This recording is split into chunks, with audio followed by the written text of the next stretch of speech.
नमस्कार, news room live देख रहे हैं आप और मैं हूं आपके साथ शिपवन शर्मा और मेरे साथ है मेरी सहयोगी रूपाली शर्मा।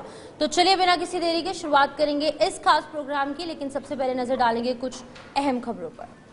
तो चलिए शुरुआत करेंगे सबसे पहले आईएएफ यानी कि इंडियन एयरफोर्स को लेकर, जहां पर अभ्यास किया जाएगा और ये अभ्यास जो है गुजरात के बॉर्डर्स पर इंडियन एयरफोर्स द्वारा किया जाएगा। इसके बाद बात करेंगे दिल्ली के हवाले से, जहां पर आपको बता दें मोदी सरकार की आज कैबिनेट बैठक जो है वो होने जा रही है और इसमें तमाम चीजों को लेकर विचार किया जाएगा, क्योंकि 11 साल पूरे जो है वो मोदी सरकार को हो चुके हैं। तो इस हवाले से भी जानकारी आपको देंगे।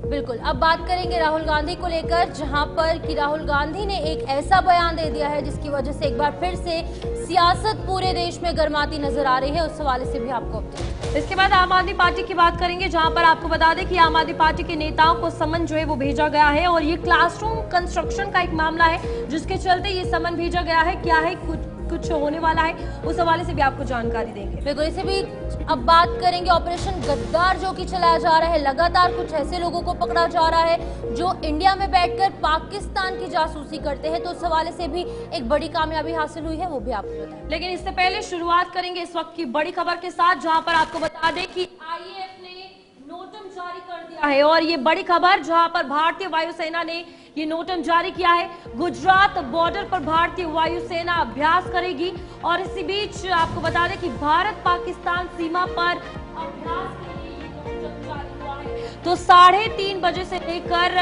रात 9 बजे तक यह अभ्यास किया जाएगा, जो कि भारतीय वायुसेना करेगी। बिल्कुल, आपको बता दें कि ये एक और बड़ी पहल, अब नोटम तो जारी कर दिया गया है, लेकिन नोटम होता क्या है वो भी आपको बताएंगे। भारतीय वायुसेना 4 जून को गुजरात के तट के पास यानी कि आज के दिन एक बड़ा एयर एक्सरसाइज करने जा रही है और इसके लिए एक दिन के लिए यहाँ पर एयर स्पेस को रिजर्व रखने के लिए नोटम यानी कि नोटिस टू एयरमैन जारी कर दिया गया है।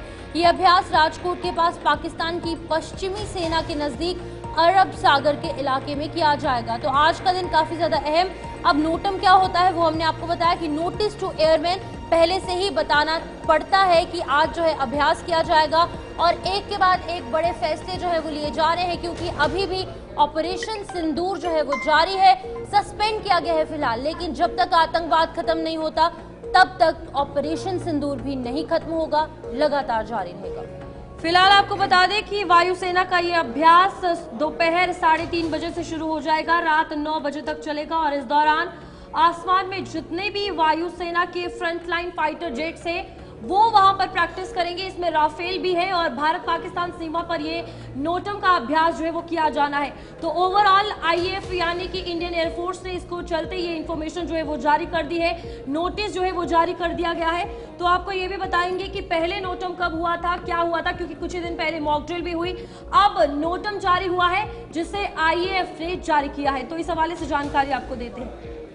तो आपको बता दें कि नोटम जारी कर दिया गया है। गुजरात में वायुसेना आज अभ्यास करने वाली है। इसी के साथ साथ आपको बता दें कि भारत पाकिस्तान सीमा पर इसका अभ्यास होना है, जिसको लेकर पूरी तैयारियां कर ली गई है। 3:30 बजे का समय है। दोपहर 3:30 बजे से लेकर के रात 9 बजे तक ये अभ्यास आईएएफ द्वारा जारी रहने वाला है। हवाई क्षेत्रों के प्रतिबंधों के बारे में नोटम जो है वो जारी किया है, क्योंकि यहाँ पर एयर प्रैक्टिस जो है वो की जाएगी ओवरऑल। तो इस अभ्यास के हवाले से खबर।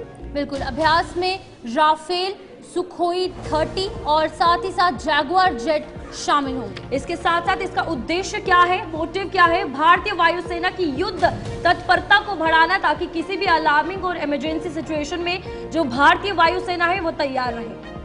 बिल्कुल, इसी बीच आपको बता दें कि आज का दिन काफी अहम। 3:30 बजे अभ्यास शुरू होने वाला है, रात 9 बजे तक ये अभ्यास जारी रहेगा। इंडियन एयरफोर्स के जो हमारे जवान हैं उनके द्वारा तैयारी कर ली गई है और पिछले महीने की शुरुआत में ये नोटम जारी कर दिया गया था और आज की तारीख तय हो चुकी है। 7 और 8 मई को ये जारी किया गया था और अब आपको बता दें कि आज फिर से इसको लेकर प्रैक्टिस जो है वो की जाएगी, जिसमें फिलहाल ये अभ्यास शुरू होने वाला है। भारत पाकिस्तान सीमा पर अभ्यास के लिए नोटम जिस तरीके से हमने बताया 7 और 8 को जारी किया गया था, तारीख आज 4 जून की तय। जब पहले हुआ था तो राजस्थान में अंतर्राष्ट्रीय सीमा पर ये युद्धाभ्यास किया गया था, वो शामिल था और अब ये गुजरात में होने वाला है। राफेल, मिराज 2000 और सुखोई 30 जैसे सभी फ्रंटलाइन विमान जो है इसमें शामिल रहे थे। तय समय के दौरान प्रभावित क्षेत्रों में हवाई क्षेत्र को प्रतिबंधित करना और किया गया था, आज भी किया जाएगा, क्योंकि 3:30 बजे से 9 बजे तक ये प्रैक्टिस जो है वो वायुसेना की तरफ से की जाएगी।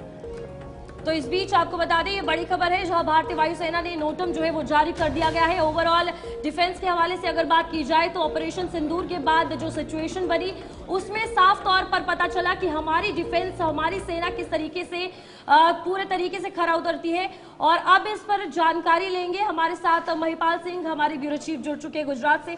महिपाल, बताइएगा, 3:30 बजे का समय रखा गया है, वायुसेना ने क्या कुछ तैयारियां की है और क्या कुछ होने वाला है? जिस तरीके से अगर बात करें गुजरात में, तो गुजरात में जो बॉर्डर एरिया है वहाँ का 80 किलोमीटर पर जो अभी ये युद्ध अभ्यास 3:30 बजे से 9 बजे तक किया जाएगा। उसके लिए जो इंडियन एयरफोर्स है उन्होंने पूरी तैयारियां कर ली है। यहाँ पे जो सुखोई जेट्स है और साथ साथ में राफाल है और मिराज 2000 है वो भी यहाँ पे आ चुका है। यानी कि कुल मिला के यहाँ पे तैयारियां पूरी की गई है कि युद्धाभ्यास किया जाएगा। यहाँ पे भारतीय जो वायुसेना है उसकी सतर्कता और प्रतिबद्धता देखी जाएगी।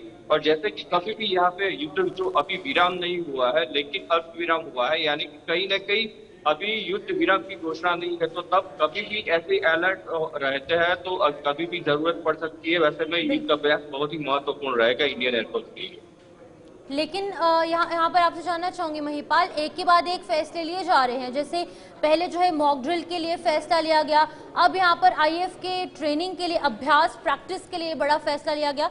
तो क्या हम कुल मिलाकर कह सकते हैं, सम अप कर सकते हैं इस चीज को कि अभी आने वाले वक्त में कुछ बड़ा हो सकता है? क्योंकि जैसे कि पीएम मोदी ने भी यही कहा है कि ऑपरेशन सिंदूर फिलहाल सस्पेंड किया गया है, ये टोटली खत्म नहीं हुआ है। बिल्कुल शिवपाल, जिस तरीके से बात लगातार बोली जा रही है कि अभी जो ऑपरेशन सिंदूर है ये तो सिर्फ ट्रेलर है, अभी आगे बहुत कुछ बाकी है। यानी कहीं न कहीं आतंकवाद पे रोक लगाने के लिए या फिर कहीं न कहीं अगर जो पाकिस्तान की ओर से ऐसा कुछ कदम उठाता है तो उसको कड़ा जवाब देने के लिए इंडियन एयरफोर्स तैयार है, वायुसेना के साथ ही साथ दूसरे 2 दल है वो भी तैयार है। वैसे नौसेना को भी बोला हुआ है कि वो भी तैयार रहे। कहीं ना कहीं अगर पिछली बार उनकी जरूरत पड़ी नहीं थी, अगर जो पड़ी होती तो पाकिस्तान के 4 टुकड़े भी हो गए होते।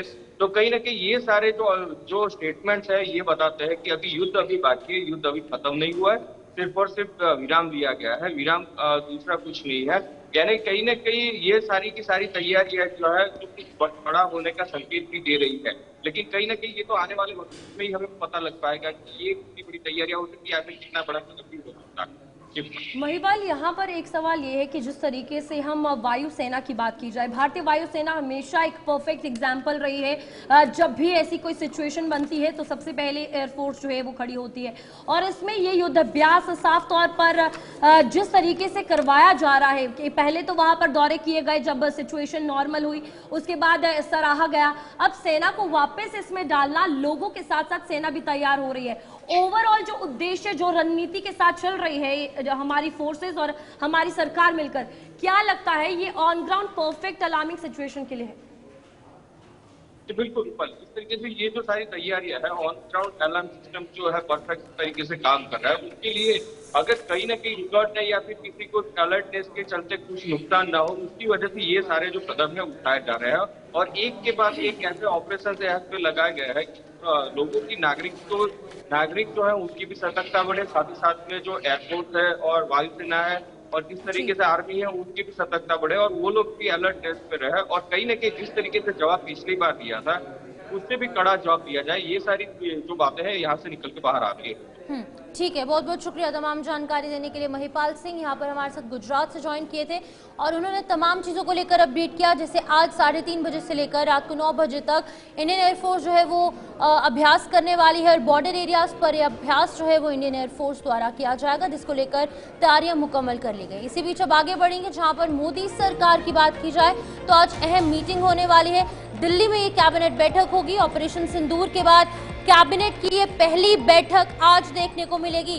सरकार की उपलब्धियों को लेकर इस अहम मीटिंग में जो है वो चर्चाएं देखने को मिल सकती हैं। ऑपरेशन सिंदूर को लेकर भी चर्चाएं होंगी। तो बिल्कुल 9 जून को मोदी सरकार के 11 साल जो है वो पूरे होने जा रहे हैं और आज 4 जून है, यानी कि आज ही के दिन नतीजे जो है वो सामने आए थे लोकसभा चुनावों के, जिसके बाद मोदी सरकार जो है अस्तित्व में आई, एनडीए की अगर बात की जाए तो सरकार की उपलब्धियां आज इस कैबिनेट की मीटिंग में गिनाई जाएंगी, उस पर विचार विमर्श किया जाएगा और मोदी सरकार का 3.0 वर्जन को लेकर जो एक साल में क्या कुछ किया गया है उस पर भी बातें की जाएंगी, ताकि आगे और किस तरीके से विकास की कड़ी में जोड़ा जाए, भारत को कैसे बढ़ाया जाए, उपलब्धियां क्या कुछ रही है और क्या कुछ कमियां रही है जिन पर काम करके उसे भी ठीक किया जाएगा। तो ये काफी इंपॉर्टेंट है और इस बीच जो सरकार का एजेंडा है, खासतौर पर एनडीए की जो सरकार की मोदी का जो एजेंडा है उस पर भी बातचीत। तो बिल्कुल आपको बता दें कि आज पीएम मोदी सरकार का एक एजेंडा पेश करने वाले हैं।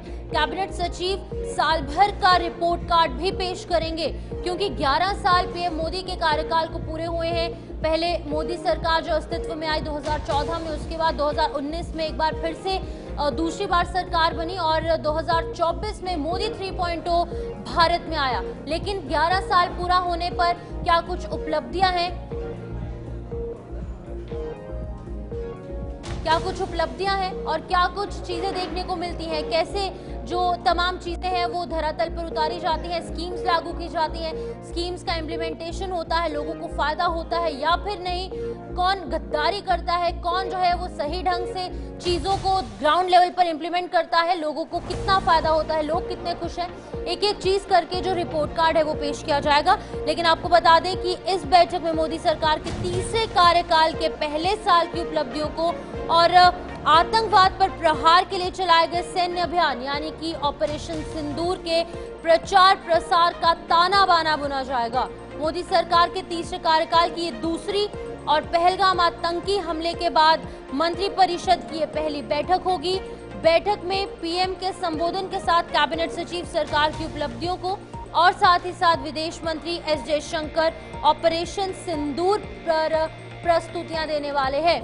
तो बड़े चेहरे आज की इस कैबिनेट मीटिंग में शामिल होने वाले हैं। लेकिन अगर बात की जाए आज की इस मीटिंग की, तो इसमें ऑपरेशन सिंदूर जो है वो अहम मुद्दा रहने वाला है। दूसरा इंपॉर्टेंट फैक्टर जो रहेगा वो है मोदी सरकार की उपलब्धियां, जो कि 11 साल में अचीव की गई हैं। तो एक रिपोर्ट कार्ड पेश किया जाएगा, लोगों तक ये तमाम चीजें पहुंचाई जाएंगी। लेकिन आज की ये बैठक बहुत ही ज्यादा महत्वपूर्ण। तो हमारे साथ हमारे संवाददाता ताबिश कमाल ज्वाइन कर चुके हैं, उनसे जानेंगे। ताबिश, आपसे जानना चाहूंगी, आज की ये मीटिंग बहुत ज्यादा इंपॉर्टेंट, दो इंपॉर्टेंट मुद्दों पर बातचीत हो सकती है। एक तो जो 11 साल का रिपोर्ट कार्ड जो पेश किया जाएगा, या फिर पिछले एक साल जब से मोदी 3.0 आया है तब से क्या कुछ बड़ी उपलब्धियां हासिल की गई हैं। दूसरा इंपॉर्टेंट फैक्टर रहने वाला है ऑपरेशन सिंदूर। तो पूरी जानकारी दीजिएगा, क्या कुछ अहम और इन दो फैक्टर्स के अलावा देखने को मिलेगा। देखिए, 4 जून को सरकार का 1 साल का कार्यकाल पूरा हो रहा है। 4 जून को ही नतीजे आए थे। आपको याद होगा 4 जून 2024 में लोकसभा चुनाव के नतीजे आए थे और उसके बाद से सरकार ने जो दावे किए, भारतीय जनता पार्टी ने जो वादे किए थे चुनाव के दौरान, उन वादों का रिपोर्ट कार्ड अब तमाम जो मंत्रिमंडल है वो प्रधानमंत्री मोदी को देगा। ये आज अहम बैठक इसलिए मानी जा रही है क्योंकि 11 साल पूरे हो रहे हैं सरकार। पार्ट 3 का पहला साल होगा और इस साल के अंदर क्या काम किए गए हैं, किस मंत्रालय की तरफ से कितना काम किया गया है, जो जनता के लिए बनाई गई योजनाएं, जिसमें आयुष्मान भारत योजना थी, उज्ज्वला योजना थी, जिसके अंदर प्रधानमंत्री आवास योजना थी, प्रधानमंत्री सड़क निर्माण कल्याण योजना थी, कई सारी ऐसी तमाम सैकड़ों योजनाएं थी। तो उनको धरातल तक किस तरह से पहुंचाया गया है। दूसरा, इस कार्यक्रम के तहत एक और चीज जो हमें पता चली है कि जो कार्यक्रम है पंचायत और जिला स्तर पर किए जाएंगे और लाभार्थी जो हैं जिनको इन योजनाओं का फायदा मिला है उनका फीडबैक लिया जाएगा। साथ ही धरातल तक इन योजनाओं को पहुंचाने के लिए यहाँ पर दिशा निर्देश जारी किए जा सकते हैं। दूसरी बात यह है कि देखिए, एक पहली बात तो है कि 11 साल पूरे हो रहे हैं। दूसरा, सिंदूर ऑपरेशन एक बड़ा सफल ऑपरेशन रहा है। कैबिनेट की पहली बैठक होने जा रही है जहां पर पूरा मंत्रिमंडल होगा और ऐसे में ये भी चर्चा का विषय रहेगा कि किस मंत्रालय की तरफ से सिंदूर ऑपरेशन में किस तरह की सहभागिता निभाई गई है और कितना सिंदूर ऑपरेशन को लेकर के तैयारियां थी और आगे की क्या रणनीति और प्लानिंग रहने वाली है। सिंदूर ऑपरेशन को लेकर के देखिए, देश भर के अंदर शौर्य तिरंगा यात्रा निकाली गई, सिंदूर यात्रा निकाली गई। इन तमाम यात्राओं के बीच किस तरह का फीडबैक रहा है, जनता कितना इसको समझ रही है, इस सब पर चर्चा की जाएगी।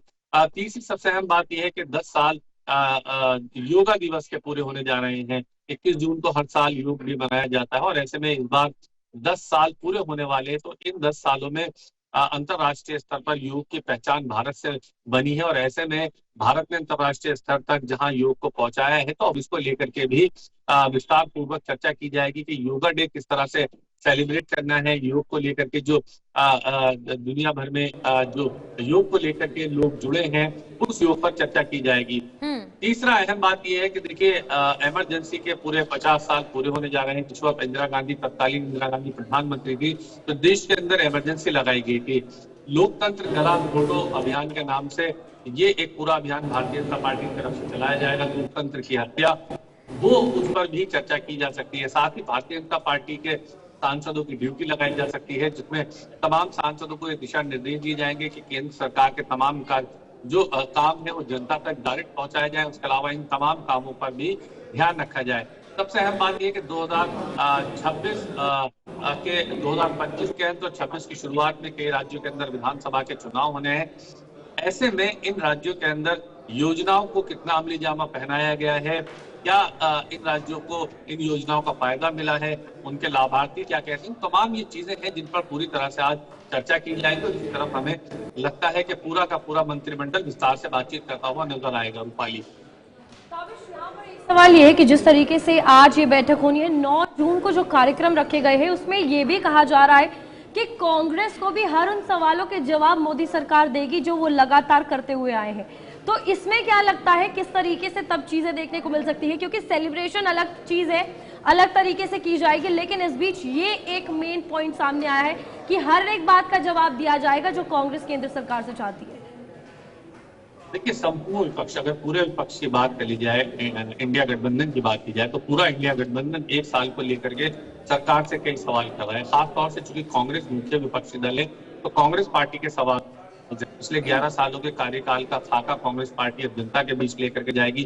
कांग्रेस या जो समूचा विपक्ष है वो भी अलग अलग तरह से अभियान की तैयारी कर रहे हैं, वो भी धरातल तक जाएंगे और जनता को सरकार के खिलाफ, सरकार की जो नाकामियां रही हैं उनके बारे में वो भी जनता को जागृत करने की कोशिश करेंगे। तो दोनों ही तरफ से 9 जून से लगातार हम देखेंगे, दोनों तरफ से हमें पक्ष और विपक्ष दोनों तरफ से जनता के बीच में सभी पॉलिटिकल पार्टी जाएंगे और जनता को कौन ज्यादा समझाने में सफल होता है, कांग्रेस के सवाल जो होंगे क्या वो इतने महत्वपूर्ण होंगे।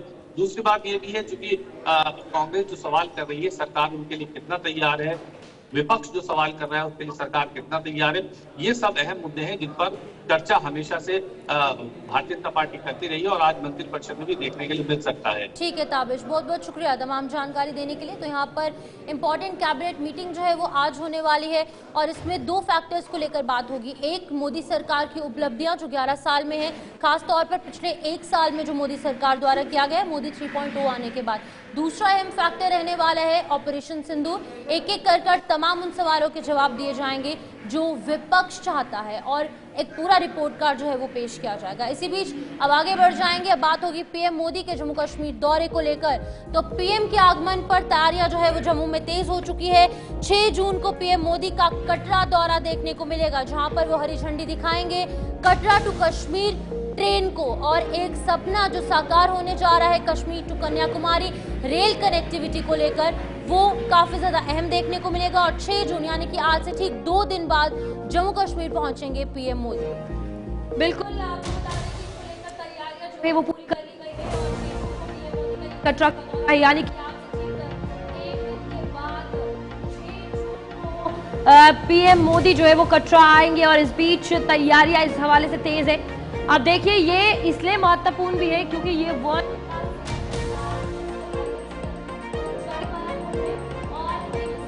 अपने में एक मिसाल है। इस बीच जो रवाना होगी उसको भी हरी झंडी प्रधानमंत्री दिखाते हुए नजर आएंगे। फिलहाल सुरक्षा के पुख्ता इंतजाम इस हवाले से कर लिए गए हैं। रेल मंत्री अश्विनी वैष्णव भी कहा जा रहा है कि वो इस कार्यक्रम से एक दिन पहले यानी 5 जून है। तो फिलहाल कश्मीर के लिए ये ट्रेन दौड़ेगी, इसकी हरी झंडी प्रधानमंत्री, ये एक अच्छा जो फैक्टर है जम्मू कश्मीर में, चाहे वो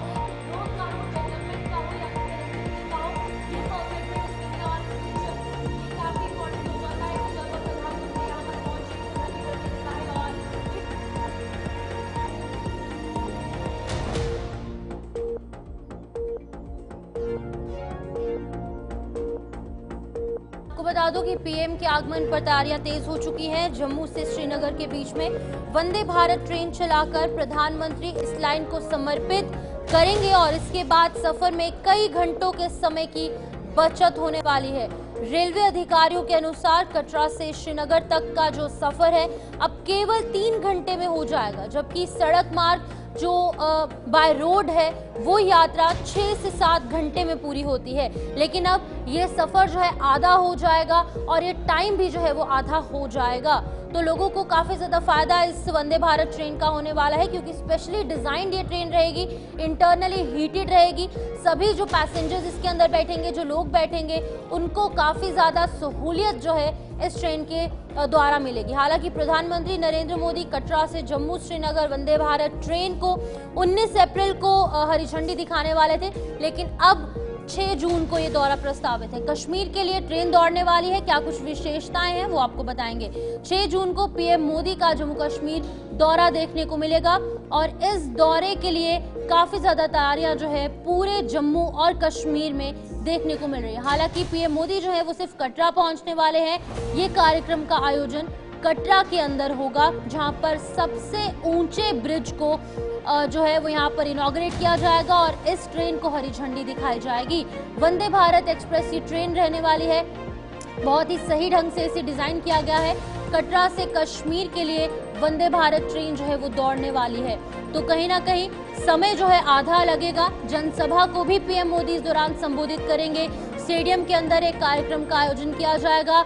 अब यहाँ पर उम्मीद यही है कि कई हजार कई लाख लोग जो है, सैकड़ों की तादाद में लोग यहाँ पर पहुंचे कि पीएम मोदी को देखने के लिए, उनकी बातें सुनने के लिए, किस तरीके से वो दहाड़ते हैं अपनी रैलीज में, वो सुनने के लिए पहुंचेंगे। कश्मीर के लिए ये जो ट्रेन है इससे समय की बचत जो है वो होगी। जब ये ट्रेन चलेगी तो समय की बचत जो है होगी। पहले 19 अप्रैल को ये कार्यक्रम आयोजित होना था, लेकिन अभी की अगर बात की जाए तो 19 अप्रैल को कार्यक्रम आयोजित जो है वो नहीं हो पाया, क्योंकि कहीं ना कहीं वेदर कंडीशंस उस तरीके की थी, वेदर जो है वो सही ढंग से नहीं था, कहीं ना कहीं मौसम खराब था, जिसकी वजह से दौरा जो है तो यहाँ पर रद्द कर दिया गया।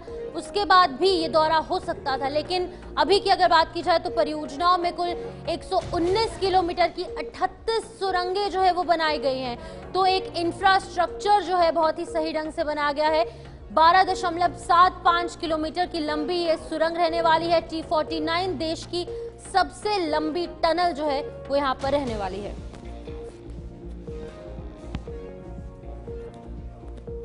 तो इसी बीच आपको बता दें कि T49 देश की सबसे लंबी ये टनल रहेगी। सबसे ज़्यादा मशहूर चुनाव ब्रिज 467 मीटर का जो होगा और आईफिल टावर से 35 मीटर ऊंचा जो है वो रहेगा। और इस बीच आपको बता दें कि इस पुल की कई खासियतें जो है वो सामने आ रही है। ओवरऑल दुनिया का सबसे ऊंचा रेलवे पुल जो है ये रहने वाला है।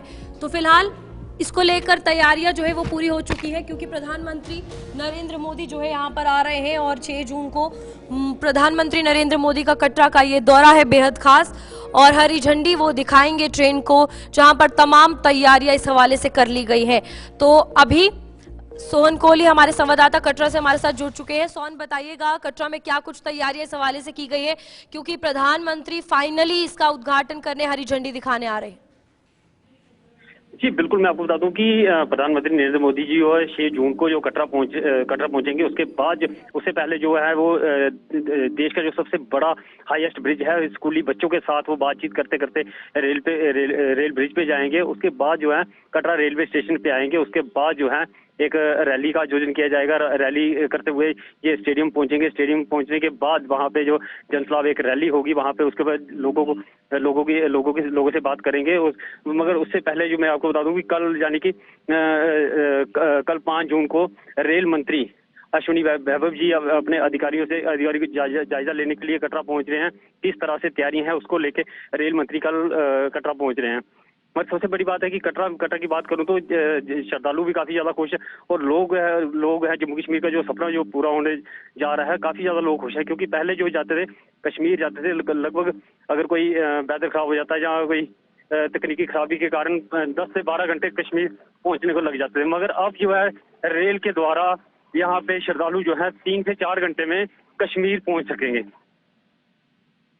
विज्ञापन आपसे जानना चाहूंगी, जैसे कि इस ट्रेन की विशेषताओं की बात करें, बहुत सारी ट्रेन की विशेषता रहने वाली है। दूसरी तरफ लोगों का सफर जो कटरा टू कश्मीर 6 से 7 घंटों में होता था, अब वो आधा हो जाएगा। लोगों को काफी ज्यादा फायदा होगा, 3 घंटे के अंदर कटरा से कश्मीर पहुंच पाएंगे। तो कैसे देखते हैं इन तमाम चीजों को? लोगों में जाहिर तौर पर खुशी का माहौल है। दूसरा सवाल यह है, 19 अप्रैल को होने वाला था, वेदर कंडीशंस के चलते दौरा रद्द हो चुका था। उसके बाद पहलगाम अटैक हो गया, जिसके बाद आज 6 जून को ये दौरा जो है वो प्रस्तावित किया गया है। कितनी खुशी की लहर कटरा वासियों में है? जी बिल्कुल, मैं आपको बता दूं कि कटरा वासियों के साथ काफी ज्यादा खुशी की लहर है, क्योंकि प्रधानमंत्री नरेंद्र मोदी की जो 6 जून को यहाँ पहुंच रहे हैं। और ट्रेन की बात करूं तो ट्रेन एकदम बेहतरीन डिजाइन से वो जो वंदे भारत ट्रेन बनाई गई है, क्योंकि ऐसे बहुत सारी ट्रेनें हैं, मगर ये स्पेशल ट्रेन जो है कटरा से कश्मीर की ओर जाएगी। और काफी ज्यादा खुश है लोग, क्योंकि मैं आपको बता दूं कि पहलगाम जो अटैक हुआ था उसके बाद जो कटरा में काफी ज्यादा यात्रा में गिरावट देखी गई थी, क्योंकि कटरा में ऐसा होता है कि कहीं भी कोई दुर्घटना होती है तो सबसे ज्यादा असर जो है वो कटरा के ऊपर पहुंचा है। मगर कहीं ना कहीं कटरा के लोग भी इस चीज को बैठे हैं कि प्रधानमंत्री यहाँ पे आएंगे और कटरा के लिए कोई आर्थिक कोई स्पेशल पैकेज देंगे, ताकि क्योंकि जितना भी यहाँ पे जो कारोबार है वो सारा का सारा यात्रा पे निर्भर है। धन्यवाद जानकारी देने के लिए। तो फिलहाल ये जून को प्रधानमंत्री नरेंद्र मोदी का कटरा का दौरा है, बेहद खास। और इस बीच आपको बता दें, आगे बढ़ेंगे जहां पर राहुल गांधी के बयान पर फिर से सियासत जो है वो गर्मा गई है। बिल्कुल, यहां पर बीजेपी नेता ने राहुल गांधी के बयान पर पलटवार जो है वो किया है और राहुल ने सीज फायर को लेकर प्रधानमंत्री नरेंद्र मोदी पर कई सवाल उठाए थे। राहुल चीन और पाकिस्तान के एजेंट तो नहीं, ये संबित पात्रा की तरफ से कहा गया। जब राहुल गांधी ने ऐसा बयान प्रधानमंत्री को लेकर दिया तो पलटवार करते हुए भारतीय जनता पार्टी के भी लोग नजर आए। बिल्कुल, इसी बीच आपको बता दें कि राहुल गांधी ने न केवल ऑपरेशन सिंदूर बल्कि भारतीय सेना और पूरे भारतवर्ष का घोर अपमान किया है। जिस प्रकार से, जिस लहजे में ऑपरेशन सिंदूर के विषय में राहुल गांधी ने बात की, वो किसी भी सभ्य राजनेता या फिर किसी भी पॉलिटिशियन को ना केवल शोभा नहीं देता, इसी के साथ साथ वो पॉलिटिशियन ही फिट नहीं हो सकता जो अपने देश के लिए, अपनी मातृभूमि के लिए सरेंडर जैसा शब्द प्रयोग करता है। तो नरेंद्र ने किया सरेंडर, ये कहना था राहुल गांधी का। लेकिन इसको लेकर अब सत्ता पक्ष के लोग जो है, संबित पात्रा जो कि सांसद हैं भारतीय जनता पार्टी की तरफ से, उन्होंने क्या कहा है वो भी आपको बताएंगे।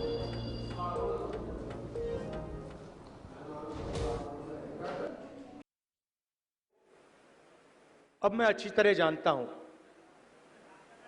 इन पर थोड़ा सा दबाव डालो, थोड़ा सा धक्का मारो, डर के भाग जाते हैं ये लोग। जैसे उधर से ट्रंप ने एक इशारा किया, फोन उठाया, कहा मोदी जी क्या कर रहे हो?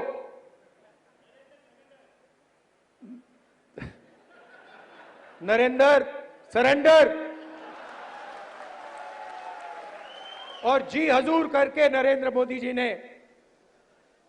ट्रंप के इशारे का पालन किया। आपको एक समय याद होगा जब फोन कॉल नहीं आया था,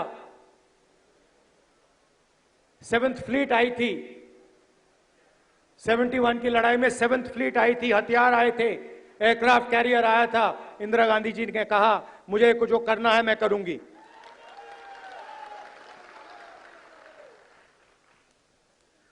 ये फर्क है, इनका कैरेक्टर है। ये सारे के सारे ऐसे हैं। आजादी के समय से सरेंडर वाली चिट्ठी लिखने की आदत है। 1 सेकंड में थोड़ा सा दबाव पड़े, भैया ये लो। हाँ, तो ये इनका कैरेक्टर है। कांग्रेस पार्टी सरेंडर नहीं होती है। गांधी जी, जवाहरलाल नेहरू, सरदार पटेल, ये सरेंडर वाले लोग नहीं हैं। ये सुपर पावर से लड़ने वाले लोग हैं। मध्य प्रदेश में अपने एक भाषण के दौरान न केवल ऑपरेशन सिंदूर अपितु भारत के सेना और भारतवर्ष का घोर अपमान किया है। जिस प्रकार से, जिस लहजे से ऑपरेशन सिंदूर के विषय में राहुल गांधी ने बात किया, वह किसी भी सभ्य राजनेता, वह किसी भी लीडर ऑफ ऑपोजिशन या किसी भी पॉलिटिशियन को न केवल शोभा नहीं देता, अपितु वो पॉलिटिशियन फिट ही नहीं हो सकता है जो अपने देश के लिए, जो अपनी मातृभूमि के लिए सरेंडर जैसे शब्द का प्रयोग करता है। पहली बार विश्व के इतिहास में ऐसा हुआ कि एक न्यूक्लियर कंट्री के अंदर घुस करके पहलगाम में जो हमारे साथी मारे गए थे आतंकवादी हमले में, उसका बदला लिया गया। 9 आतंकी ठिकानों को ध्वस्त किया गया, 100 से अधिक आतंकवादी मारे गए और जब रिटेलिएशन हुआ तो 11 एयर बेस पाकिस्तान के ध्वस्त किए गए। और ये सब कुछ ऑन रिकॉर्ड है, एविडेंस है। उसके बावजूद जिस प्रकार से, जिन शब्दों का प्रयोग राहुल गांधी ने आज किया है, मखौल उड़ाया है उन्होंने ऑपरेशन सिंदूर का, सरेंडर जैसे शब्द का प्रयोग किया है भारतवर्ष के लिए। भारतवर्ष कदाचित कभी सरेंडर नहीं करता है। आतंक के सामने कभी भारतवर्ष ने सरेंडर नहीं किया है। हमेशा मोदी जी ने दिखाया है कि एक नई भारत का सृजन हुआ है 2014 के पश्चात। वो दिन अलग थे जब 26/7 हुआ था और आप डोसियर खेलते थे। अब डोसियर नहीं, अब डोज दिया जाता है पाकिस्तान को, और राहुल गांधी मजाक उड़ा रहे हैं। यही वो राहुल गांधी है जिस समय डोकलाम का विषय चल रहा था, जब लॉकजाम था इंडिया और चाइना का डोकलाम को लेकर, तो राहुल गांधी का पूरा परिवार भारत के विरुद्ध जासूसी करते हुए पकड़ा गया था चाइनीज टेंट के नीचे। जिस प्रकार के भाषा का प्रयोग राहुल गांधी कर रहे हैं, जिस प्रकार के सवाल राहुल गांधी बार बार पूछ रहे हैं, मुझे तो पूरा शक है कि कहीं ये चीन और पाकिस्तान के पेड एजेंट तो नहीं है। बीजेपी आरएसएस वाले आगे बढ़ेंगे, जहां पर आपको बता दें कि राहुल गांधी के हवाले से ही बात होगी। और आज राहुल गांधी हरियाणा के दौरे पर है। इस बीच जो पार्टी के बीच में गुटबाजी है उसे किस तरीके से ठीक किया जाए, इसको लेकर ये हरियाणा के लिए रवाना जो है वो दिल्ली से हो चुके हैं। दिल्ली से हरियाणा के लिए राहुल गांधी रवाना हुए हैं। गुटबाजी खत्म करने पर फोकस किया जाएगा और साथ ही साथ 11 साल बाद संगठन बनाने की नींव जो है वो राहुल गांधी हरियाणा में रखेंगे, जिसके चलते ये बेहद खास दौरा आज रहने वाला है। आप देखिए, एक वक्त था जब Congress party top of the list होती थी और आज दोबारा से संगठन की नींव और आपसी गुटबाजी दोबारा से जीरो से स्टार्ट करने के लिए राहुल गांधी जो है वहां पर जा रहे हैं, जहां पर कार्यकर्ताओं को लेकर बातचीत और साथ ही साथ कांग्रेसियों में कैसे एकजुटता जो है वो लाई जाए, इसको लेकर बातचीत की जाएगी।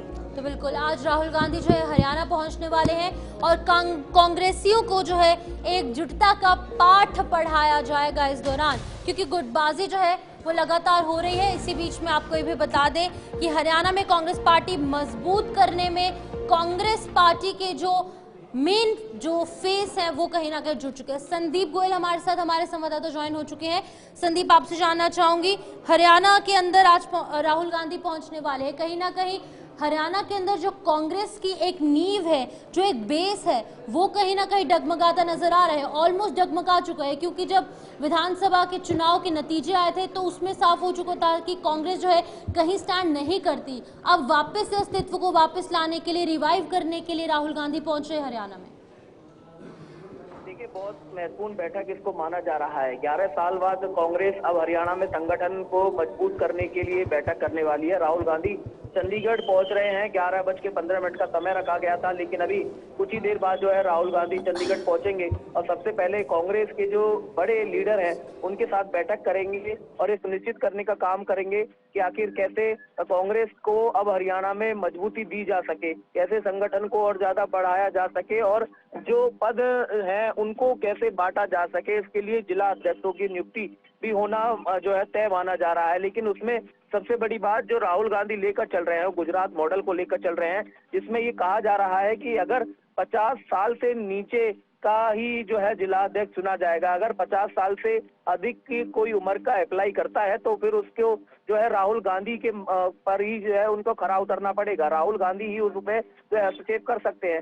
तो ऐसे में अब इस चीजों की चर्चाएं जो है वो शुरू हो गई हैं। लेकिन सवाल वही है कि आखिर इतने समय बाद आखिर क्यों जो है अब कांग्रेस को याद आई है अपना जो है संगठन मजबूत करने की, क्योंकि चुनावों में हर बार जब इन तरह की चर्चाएं हुई और बार बार मीडिया ने भी ये सवाल उठाए, लोगों ने भी सवाल उठाए कि आखिर कांग्रेस अपना संगठन क्यों मजबूत नहीं कर पा रही है, क्यों अभी तक अलग अलग जिलों में जिला अध्यक्ष तक मौजूद नहीं है। पाठ राहुल गांधी पढ़ाएंगे, ठीक है।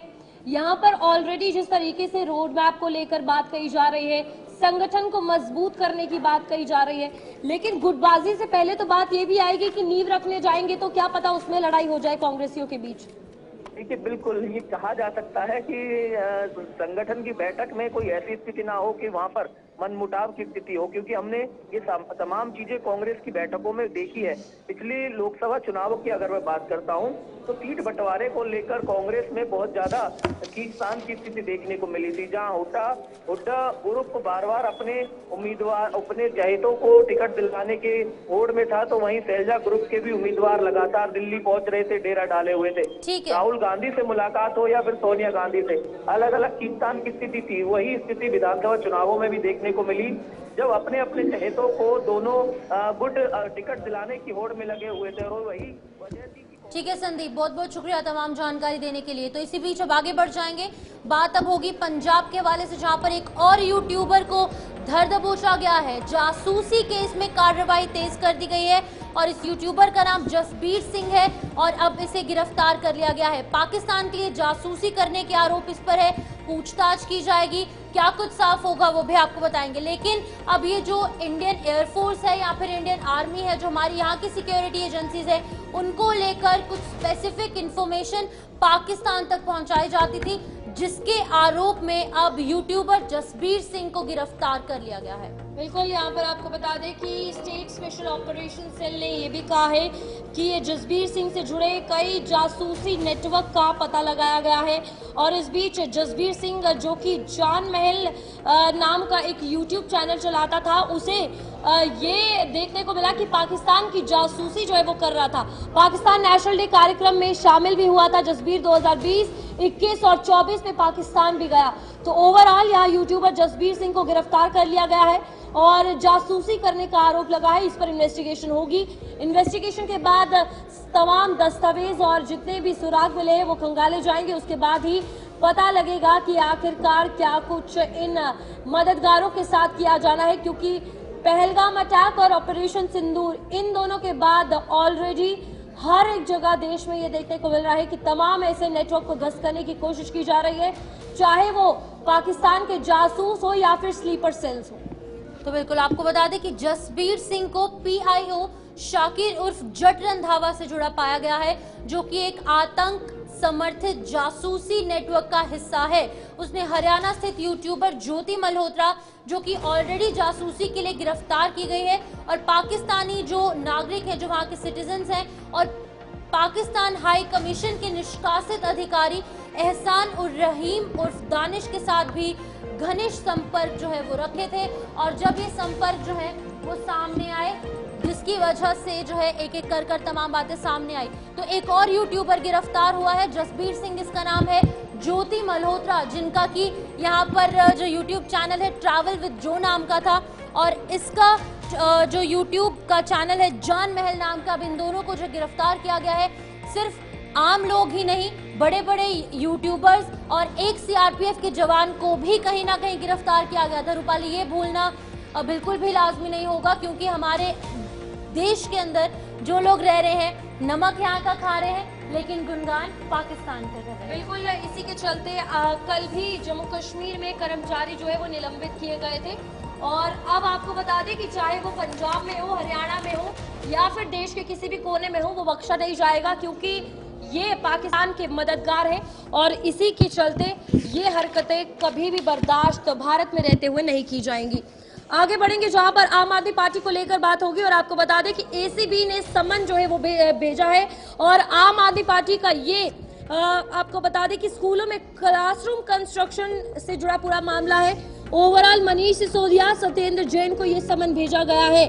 भ्रष्टाचार मामले में एसीबी ने ये पूछताछ के लिए बुलाया है और अब समन भेजने के बाद देखना है कि क्या कुछ निकले क्या। आपको बता दें कि आम आदमी पार्टी के नेताओं को एसीबी का समन है। आम आदमी पार्टी की मुश्किलें लगातार बढ़ रही हैं। मनीष सिसोदिया है, सत्येंद्र जैन है, इन दोनों को समन भेजा गया है और स्कूलों के अंदर जो क्लासरूम कंस्ट्रक्शन का जो मामला है वो सामने आया है। तो आम आदमी पार्टी का कुल मिलाकर अगर ओवरऑल बात करेंगे तो लगातार इनकी मुश्किलें बढ़ रही हैं। जब से भारतीय जनता पार्टी की सरकार आई है दिल्ली में, हमने देखा तब से लेकर अभी तक जिस तरीके से आम आदमी पार्टी पर शिकंजा कसा जा रहा है, ये काफी ज्यादा महत्वपूर्ण, काफी इंपॉर्टेंट। स्कूलों के अंदर जो क्लासरूम्स है उनके अंदर जो कंस्ट्रक्शन हुई थी, कथित तौर पर 2000 करोड़ रुपए का भ्रष्टाचार का जो करप्शन है उसका मामला सामने आया है। आगे बढ़ेंगे जहां पर बात करेंगे समाजवादी पार्टी के हवाले से। आपको बता दें कि समाजवादी पार्टी के सांसद के आवास पर सुनवाई जो है वो टली है और इस हवाले से अगर बात की जाए तो अब अगली सुनवाई 12 जून को होगी। और ये संबल से इस वक्त की बड़ी खबर, 5 महीने बाद सांसद ने मकान का मानचित्र जो है वो पेश किया और इस बीच बगैर नक्शे के मकान निर्माण का आरोप जो है वो लगा है। तो ओवरऑल मुश्किलें बढ़ती हुई नजर आएंगी। इस बीच 5 महीने के बाद ये बताया गया कि जो पूरा मानचित्र बनाया गया है, यानी कि जो पूरे डॉक्यूमेंट्स है घर के, चाहे वो आर्किटेक्चर के हवाले से हो, वो 5 जून के बाद 5 महीने के बाद पेश किए गए। और इसमें अब आपको बता दें कि सबसे बड़ा सवाल ये है कि आखिरकार बगैर नक्शे के घर बनाया कैसे गया। अब सांसद है तो सवाल उठेंगे और सवाल उठ रहे हैं तो घेराव किया जाएगा। बिल्कुल, जियाउर रहमान बर्ग, उनकी भी मुश्किलें लगातार बढ़ रही हैं और जब से संबल हिंसा हुई थी, 24 नवंबर का वो दिन था, तब से लेकर अभी तक उनकी मुश्किलें लगातार बढ़ रही हैं। कभी बिजली विभाग की तरफ से उनके घर पर रेड की जाती है, कभी। ठीक है, तो हमारे साथ विजेंद्र सिंह ज्वाइन हो चुके हैं, हमारे संवाददाता संबल से। विजेंद्र, आपसे जानना चाहूंगी, लगातार जियाउर रहमान की जो मुश्किलें हैं वो लगातार बढ़ रही हैं। 24 नवंबर जिस दिन हिंसा हुई थी उस दिन से लेकर आज दिन तक जिस तरीके से उन पर शिकंजा कसा जा रहा है, लेकिन वो भी अपनी तरफ से अपना पक्ष साफ करने के लिए लगातार कुछ ना कुछ सबूत सामने रख रहे हैं। क्या कुछ पूरी जानकारी है, बताइएगा। देखिए, बिल्कुल शिवम, जिस तरह से 24 नवंबर को हिंसा हुई और हिंसा के बाद जो सांसद है, सपा सांसद जियाउर रहमान बर्ग, वो लगातार प्रशासन के निशाने पर हैं और लगातार जो मुश्किलें हैं वो उनकी बढ़ती नजर आ रही हैं। क्योंकि चाहे 1,91,00,000 का बिजली चोरी का मामला हो, चाहे उनके पिता पर ममलूकुर रहमान पर बिजली विभाग की टीम को धमकाने का मामला हो, वो मुकदमा इन पर दर्ज हुआ। अब मामला दिसंबर से जो है वो शुरू हुआ इनके बगैर नक्शा पास कराए मकान निर्माण का। लेकिन सबसे बड़ी बात यह है कि उन्होंने 5 महीने के बाद अब एसडीएम उप जिला अधिकारी वंदना मिश्रा के न्यायालय में उन्होंने नक्शा पास किया। लेकिन सबसे बड़ी बात है कि 11वीं सुनवाई में, इससे पहले 10 बार सुनवाई टली, 11वीं सुनवाई के दौरान उन्होंने नक्शा जमा किया है। अब सबसे बड़ी बात है कि नक्शे की जांच होगी और इसमें एक सवाल ये उठता है कि आखिर इतने दिनों के बाद नक्शा क्यों जमा किया, इससे पहले उन्होंने ये डॉक्यूमेंट्स क्यों नहीं लिए थे। लेकिन देखने वाली बात है कि जांच होगी और जांच के बाद क्या तथ्य निकलते हैं ये देखने वाला समय बताएगा। लेकिन विजेंद्र, फिर सवाल ये है ना कि फिर जियाउर रहमान बर्ग बार बार कोर्ट का दरवाजा खटखटाते हैं कि मैं जो है वो मासूम हूँ, मुझ पर इस तरीके का आरोप न लगाया जाए। तो फिर 5 महीने का समय क्यों लिया गया, ये भी एक बड़ा सवाल है, क्योंकि भ्रष्टाचार में वो लिप्त है और ये साफ तौर पर दिख रहा है।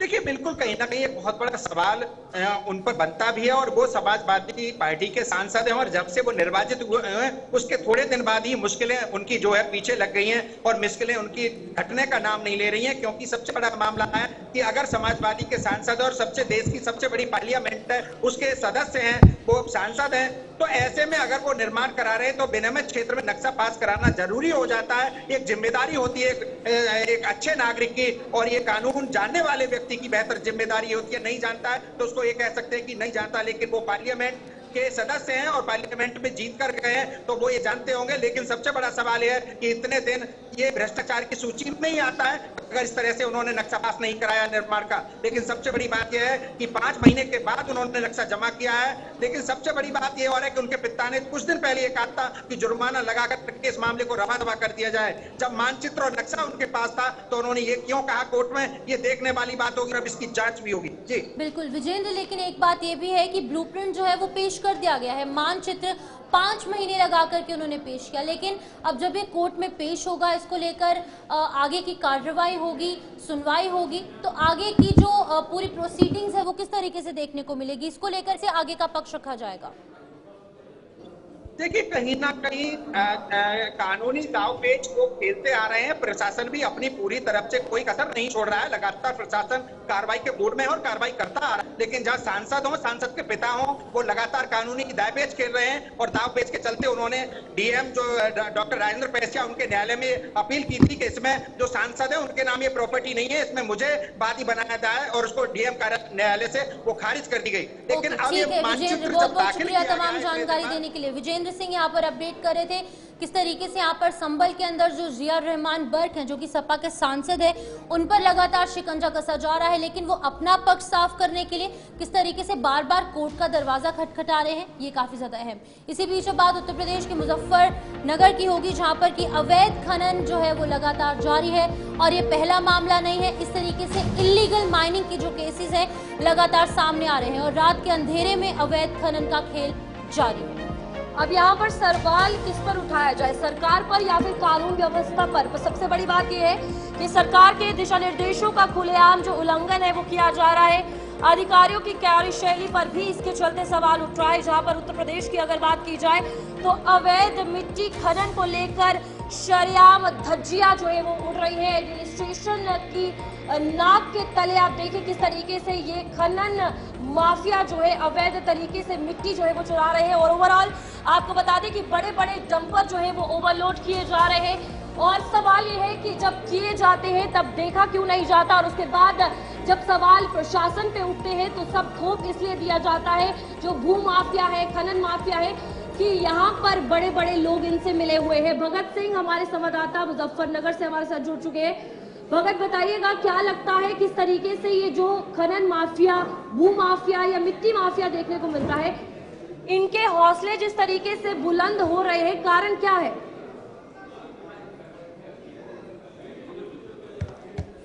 चलिए, भगत तक हमारी आवाज नहीं पहुंच पा रही, और फिलहाल यहाँ पर आपको बता हेलो आप सुन पा रहे हैं?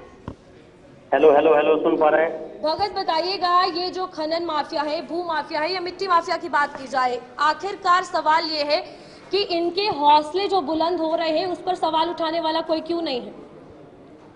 देखिए, आपको बता दूं कि ये पूरा मामला मुजफ्फरनगर जनपद का है, और पूरे जिले भर में इस तरह की जो है घटनाएं आम हो चुकी है, जहां प्रशासनिक अधिकारियों की नाक के नीचे अवैध खनन का जो खुला खेल है वो लगातार जारी है। और कहीं ना कहीं इसमें जो जिम्मेदार अधिकारी हैं वो अपनी आंखें मूंदे बैठे हैं, और कार्रवाई के नाम पर सिर्फ कागजी कार्रवाई करते हैं, और धरातल पे कोई कार्रवाई होती नहीं। यहाँ पुलिस की मौजूदगी में ही अवैध खनन के बड़े बड़े डंपर जो है सड़कों पर दौड़ रहे हैं। और बड़ा सवाल ये है कि दिल्ली एनसीआर का जिला घोषित होने के बाद भी ये बिना नंबर प्लेट के ये वाहन दौड़ रहे हैं, और रात के अंधेरे में अगर ऐसे में कोई हादसा हो जाए तो कौन जिम्मेदार होगा? जी, लेकिन एक सवाल काफी ज्यादा है, जैसे आपने भी कहा कि पुलिस के अधिकारी वहां पर मौजूद है, इवन कि एसडीएम जैसे बड़े अधिकारी, बड़े ऑफिसर्स वहां पर मौजूद है, लेकिन उसके बावजूद भी जब इलीगल माइनिंग लगातार हो रही है तो इन चीजों से हम अंदाजा लगा सकते हैं कि कहीं ना कहीं ऑफिसर्स की भी इन्वॉल्वमेंट उन लोगों के साथ है। ये माफिया के साथ पुलिस प्रशासन या फिर बड़े अधिकारी इन्वॉल्व हो सकते हैं, जिसकी वजह से लगातार ये अवैध खनन हो रहा है। जी बिल्कुल, ये देखिए, आपको बता दूं कि योगी सरकार द्वारा प्रदेश के तमाम जनपदों में दिशा निर्देश दिए गए हैं कि कहीं पर भी अवैध खनन होने न पाए, लेकिन ओके, ठीक है भगत, बहुत बहुत शुक्रिया तमाम जानकारी देने के लिए। तो यहाँ पर अवैध खनन जो है लगातार उत्तर प्रदेश में और कई अलग अलग इलाकों में हो रहा है, लेकिन अब सीधे आपको दिल्ली ले चलेंगे, जहाँ पर भारतीय जनता पार्टी की तरफ से एक अहम प्रेस कॉन्फ्रेंस हो रही है उस बयान को लेकर जो राहुल गांधी ने पीएम मोदी के अगेंस्ट दिया है। तो सुनिए क्या कुछ कह रहे हैं। मुझे इस बात पे आश्चर्य हो रहा है कि अभी तक कांग्रेस के नेता पाकिस्तानी मीडिया में सुर्खियां बटोरने में लगे हुए थे, पाकिस्तानी संसद में उनके बयान कोट किए जा रहे थे। राहुल गांधी जी का नाम तो और बयान तो भारत के विरुद्ध पाकिस्तान अपने डोजियर में यूज कर चुका है, परंतु पहली बार राहुल गांधी जी ने ऐसा बयान दिया है जो पाकिस्तान के सेना प्रमुख ने भी नहीं बोला, पाकिस्तान के किसी आतंकी संगठन ने भी नहीं बोला, मौलाना मसूद अजहर ने भी नहीं बोला, और हाफिज सईद ने भी नहीं बोला। इसमें से किसी ने यह शब्द नहीं बोला है कि भारत ने सरेंडर किया है, बल्कि उन लोगों ने अपनी अपनी तकलीफों का इजहार गाहे बगाहे किया है। अगर इसके बाद ये बोल रहे हैं तो मैं पूछना चाहता हूं, क्या आप उन नेताओं से एक कदम आगे जाना चाह रहे हैं? यानी अभी तक तो आप पाकिस्तान के लोगों को, पाकिस्तानी सेना और पाकिस्तान के आतंकी संगठनों को कवर फायर देते थे, अब उनके सिरमौर भरने की कोशिश कर रहे हैं। एक हिंदी में कहावत होती है, नया मुल्ला प्याज ज्यादा खाता है, मगर यहां गैर मुल्ला इस कदर प्याज खाने में लगा हुआ है कि उसे लग ही नहीं रहा है कि यह देश के स्वाभिमान और सेना के शौर्य और सेना का कितना भीषण अपमान कर रहा है। मैं पूछना चाहता हूं, वैसे राहुल गांधी जी की बुद्धिमत्ता और विवेकशीलता पर आप सभी लोग परिचित हैं। मात्र 1 वर्ष पहले की बात है, आज 4 जून है। 4 जून को चुनाव परिणाम आए थे। तीसरे अटेम्प्ट में 3 अंक न पाने को, जिसको अद्भुत सफलता नजर आ रही हो और पटाखे फोड़ने शुरू कर दिए हो, और तीसरी बार प्रधानमंत्री बनने पर जिसको पराजय नजर आ रही हो, उसकी कितनी समझ है और उसका कितना विवेक है, यह भली भांति समझा जा सकता है। राहुल गांधी जी का यह कहना सेना का सरासर अपमान है। मैं कांग्रेस पार्टी से पूछना चाहता हूं, ऑपरेशन सिंदूर की सफलता की घोषणा सेना ने की है, भारत सरकार ने नहीं की है, भारतीय जनता पार्टी के किसी प्रवक्ता ने नहीं की है। जैसे आपके प्रवक्ता अब अचानक सोकर जागने लगे, अपने जमाने क्या क्या बातें बोले, तो मैं पूछना चाहता हूं, आपने सरेंडर शब्द यूज करके सेना का अपमान किया है या नहीं? क्योंकि सीधे सीधे जब आपने सेना के बयान को सरेंडर से तुलना किया है, इसका मतलब भारत और भारत की सेना का सर झुकाने का वो काम और इसके लिए वो शब्द जो पाकिस्तान की सेना, पाकिस्तान के आतंकवादी संगठन और यूएन सिक्योरिटी काउंसिल के द्वारा डिजिग्नेटेड आतंकवादी जैसे मौलाना मसूद अजहर और हाफिज सईद भी नहीं बन कर पाए हैं, तो आप क्यों उनके मुहाफिज बनने की कोशिश कर रहे हैं? और मैं दूसरा बताना चाहता हूं राहुल गांधी जी से कि अगर आपको यह समझना है सरेंडर, तो याद करिए, राहुल गांधी जी केवल 2 साल पहले आप विदेश में गए थे और आपने कहा था, why the defenders of democracy America and Europe are silent and not interfering in India. यह था सरेंडर। 15 जुलाई 2011 को आपने कहा, it's impossible to totally control terrorism. यह था आतंक के आगे सरेंडर। 26/11 के हमले के बाद आपकी सरकार ने शर्म शेख में कहा कि कंपोजिट डायलॉग प्रभावित नहीं होगा आतंकी घटनाओं के साथ। यह था आतंक की मानसिकता के साथ सरेंडर। 1995 में नरसिम्हा राव सरकार के समय एक फोन आया और भारत ने अपना एटॉमिक एक्सप्लोजन रोक दिया, यह था सरेंडर। 1971 में 93,000 प्रिजनर ऑफ वॉर थे। 1971 में 93,000 प्रिजनर ऑफ वॉर थे, फिर भी पीओके क्यों सरेंडर कर दिया? छंब का 160 किलोमीटर का एरिया जीता हुआ क्यों सरेंडर कर दिया? 13,000 किलोमीटर पाकिस्तान के पंजाब और सिंध का जीता हुआ क्यों सरेंडर कर दिया? 54 हमारे सैनिकों को वापस नहीं लिया, उन्हें क्यों सरेंडर कर दिया? 1965 में जीता हुआ हाजीपीर का दर्रा सरेंडर कर दिया। लाहौर से 20 किलोमीटर दूर तक सेना पहुंच गई थी, वो सरेंडर कर दिया। 62 में तो क्या क्या सरेंडर कर दिया। 19 नवंबर 1962 को जवाहरलाल नेहरू का कैनेडी को लिखा गया लेटर है, जिसमें उन्होंने सीधे कहा है कि अमेरिका आकर अमेरिकन पायलट्स हमारी एयरफोर्स को संभाले, जो 2010 में डिक्लासिफाइड हुआ है कैनेडी लाइब्रेरी के द्वारा। 1960 में सिंधु का 80% पानी सरेंडर कर दिया। 1948 में आपने कश्मीर का एक हिस्सा सरेंडर कर दिया। 1947 में मुस्लिम लीग के आगे 1/3 सरेंडर कर दिया। तो राहुल गांधी जी, आप, आपकी पार्टी और आपके खानदान के कारनामे आजाद हिंदुस्तान के कैलेंडरों में सरेंडर से भरे पड़े हैं। और जहां तक हमारे प्रधानमंत्री जी की बात है, बहुत साफ कह देना चाहता हूं, राहुल गांधी जी किसी के आगे सरेंडर कर दें, कांग्रेस ने किया होगा, मगर भारत किसी के आगे सरेंडर नहीं हो सकता। हम विश्व की एकमात्र ऐसी सभ्यता है जो हजारों सालों के आक्रमण के बाद भी आज जीवंत हैं, जिसे आप मानने को तैयार नहीं। हमारे प्रधानमंत्री श्री नरेंद्र मोदी भारत माता के उस शेर की तरह हैं। आपको पता होगा, एक संस्कृत का वाक्य है, नाभिषेको न संस्कारो सिंहस्य क्रियते मृगा विक्रमार्जित राजस्य स्वयं मृगेंद्रता। मृगेंद्र शेर के लिए होता है और उसके अंदर स्वयं वो क्षमता होती है। तो हमारे प्रधानमंत्री श्री नरेंद्र मोदी जी भारत मां के शेर अर्थात हमारे नरेंद्र भारत मां के मृगेंद्र हैं और आपके खानदान के सरेंडर आजाद हिंदुस्तान के कैलेंडर में भरे पड़े हैं। इसीलिए मैं राहुल गांधी जी के लिए यह पंक्ति कहकर समाप्त करना चाहता हूं कि आदतन फितरतन शरारतन। गांधी के बयान पर घमासान जो है वो जारी है, जहां पर भारतीय जनता पार्टी ने कहा कि राहुल गांधी ने भारत के विरुद्ध जो है बयान दिया है। कल संबित पात्रा ने बयान दी है और आज सुधांशु त्रिवेदी पलटवार करते हुए नजर आ रहे थे, जहां पर साफ तौर पर ऑपरेशन सिंदूर की अगर बात की जाए, एक तरफ जहां एकजुटता दिखाई गई तो अब राजनीति क्यों। तो बिल्कुल जाहिर सी बात है रूपाली, अगर हम बात करेंगे भारतीय जनता पार्टी की तरफ से आज जिस तरीके से कहा गया और राहुल गांधी की तुलना कहीं ना कहीं हाफिज सईद और मसूद अजहर जैसे आतंकियों के साथ की जा रही है। कहा जा रहा है कि जो बातें पाकिस्तान ने नहीं कही वो भारत के राजनेता, वो भी leader of opposition Rahul Gandhi कर रहे हैं। तो चलिए फिलहाल के लिए न्यूज रूम लाइव में इतना ही। मुझे शिफन शर्मा, मेरी सहयोगी रूपाली शर्मा को दीजिए इजाजत। नमस्कार।